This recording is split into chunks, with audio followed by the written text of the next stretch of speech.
After loading in data and defining a model, the next task is to define your loss and optimization functions. For a simple classification problem like this one, I recommend starting with cross-entropy loss and a method of gradient descent, but you may also find it useful to read the documentation on the various types of loss functions and optimizers. In fact, let's check out the loss documentation. You can see a few different types of loss here, and we can read about cross-entropy loss. The documentation says that the cross-entropy function is actually performing a softmax function on an output layer and then doing negative log loss. This means that you only need your model to produce class scores, and then this loss function will turn those into probabilities using a softmax function and calculate the loss.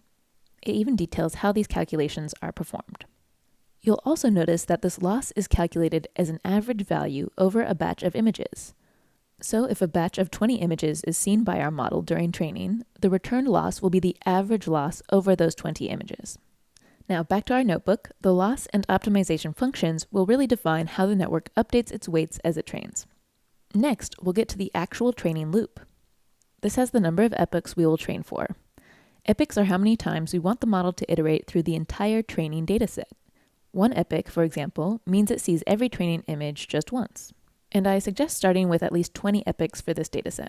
It's good practice to start kind of small if you're testing out different model architectures, and then increase the number of epochs when you're trying to train your final model.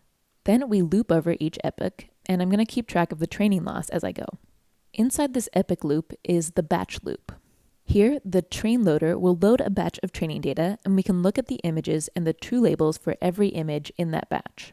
At the start of the batch loop, we clear out any gradient calculations that PyTorch has accumulated using optimizer.0grad. Then we call on our model and perform a forward pass. Our model takes in the input images, the data from our train loader, and then this returns the predicted class scores, which I'll call output. Next, we use our defined loss function to compare these predicted outputs and the true labels, the target. These were, again, gotten from our train loader.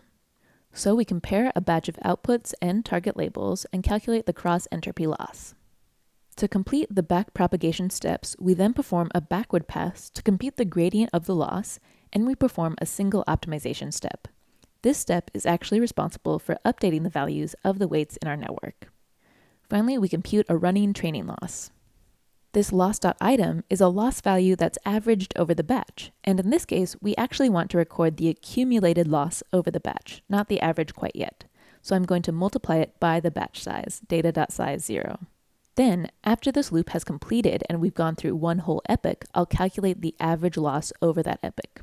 To do this, I'm going to divide the accumulated loss by the total number of images in our training set. This returns an average training loss, and I'll print it out after each epoch. I should note that this is just one way to calculate the average loss, and as you look at example code, you may see a different calculation.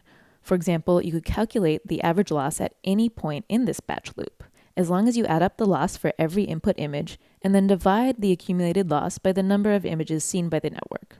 Now, after you run this training loop for some time, after a number of epochs, you'll be able to test your model on previously unseen test data. And I've provided some code that iterates through the test data from our test loader and applies our trained model to that data.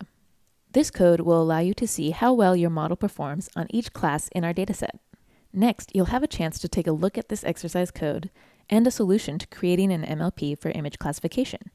I encourage you to look at the solution after you've attempted to build a network of your own.